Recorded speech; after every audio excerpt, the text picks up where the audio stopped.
with no solution to keep the lights on. But he's still hopeful that he can reach a compromise with the conservative hardliners in his party.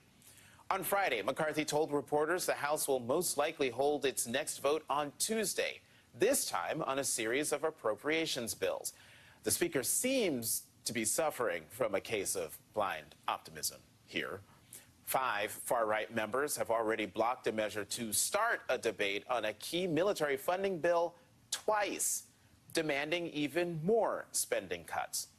Those demands and Republican infighting have left few prospects for a deal on a short-term spending bill, which is necessary to avoid a shutdown on October 1st. And now, some Republicans are looking outside their party for a fix. 2 Republican House members, New York Congressman Mark Molinaro and New York Congressman Mike Lawler, say they're willing to work with the other side of the aisle to fund the government if their party fails to pull together. Lawler made it clear that any resolution will need Democratic support, saying, quote, "Any final bill is going to be bipartisan. And if somebody doesn't realize that, they're truly clueless."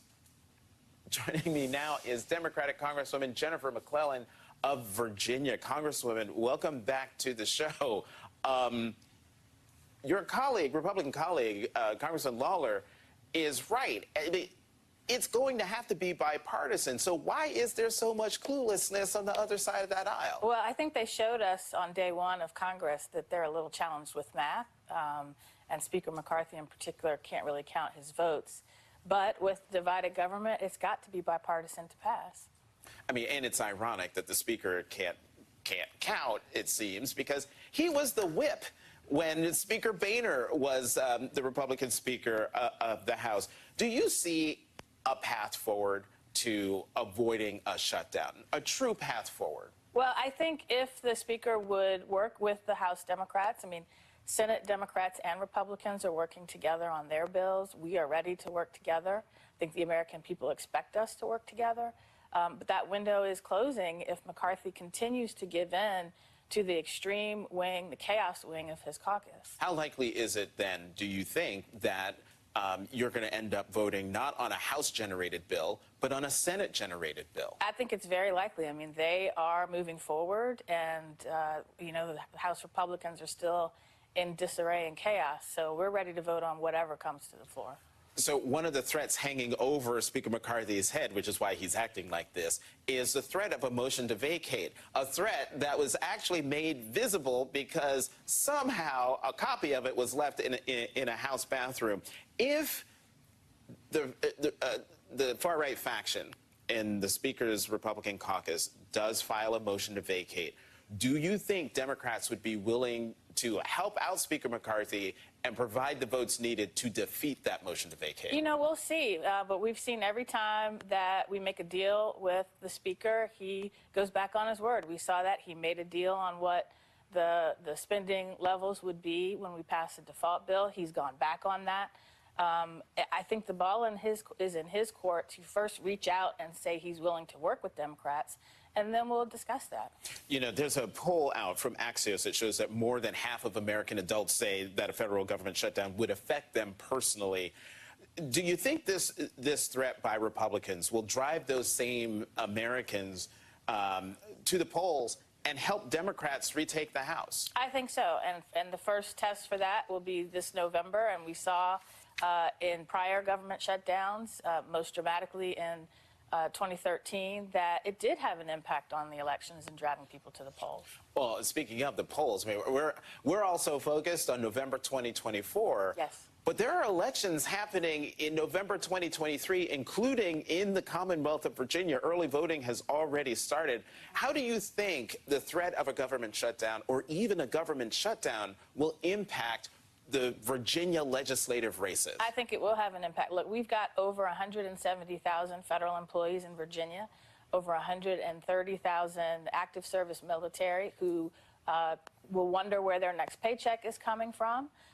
And we know who, if we have a government shutdown, it is at the feet of House Republicans, particularly Speaker McCarthy, and I think we're going to make sure that the voters know that. But again, in 2013, the voters at the doors before Election Day were telling candidates that they were upset about a government shutdown, and they blamed Republicans then.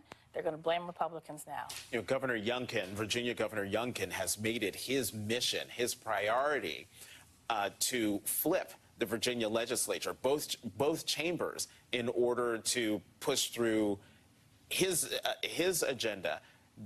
How likely is that? Leave aside, let's say there was no government shutdown looming. How successful could he be? Well, you know, we have seen how extreme that agenda is.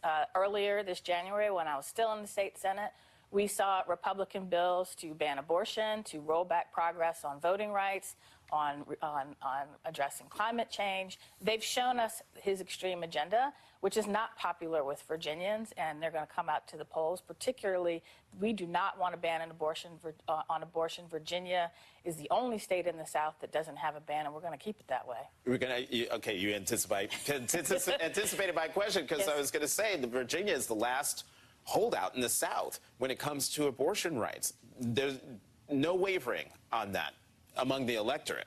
None. I don't think so. I mean, first of all, poll after poll after poll has shown the overwhelming majority of Virginians either want our abortion laws to stay where they are or to be even less restrictive. And we have made clear that abortion is on the ballot and that our status as a safe haven in the South is on the ballot, and we're seeing excitement to prevent that ban from happening and to keep the Senate blue and to take back the House. Mm-hmm. As you mentioned a moment ago, you were a member of the Virginia legislature. You are a new member of Congress. That's right. Did you expect this level of dysfunction? You know, I'm not surprised. We saw this level of dysfunction in the Virginia General Assembly when Republicans were in control. They have a tendency to fight amongst themselves for power rather than working with the other side of the aisle to help people. So I'm not entirely surprised, but the stakes are a lot higher. And I think, you know, I'm very frustrated to see that the Chaos Caucus, a handful, 5 to 10 members of the Chaos Caucus, as I call the Freedom Caucus, continue to hold this speaker hostage. He continues to give in to their demands. They move the goalpost on him. And we just sit back and say, look, when you're ready to work together to help the American people and solve problems, we're ready to work with you. Virginia Congresswoman who traded one chamber for a state chamber for the federal chamber. Yes. Congresswoman Jennifer McClellan, thank you very much for coming to the Saturday Show. Thank you for having me. And still to come, how Democrats are responding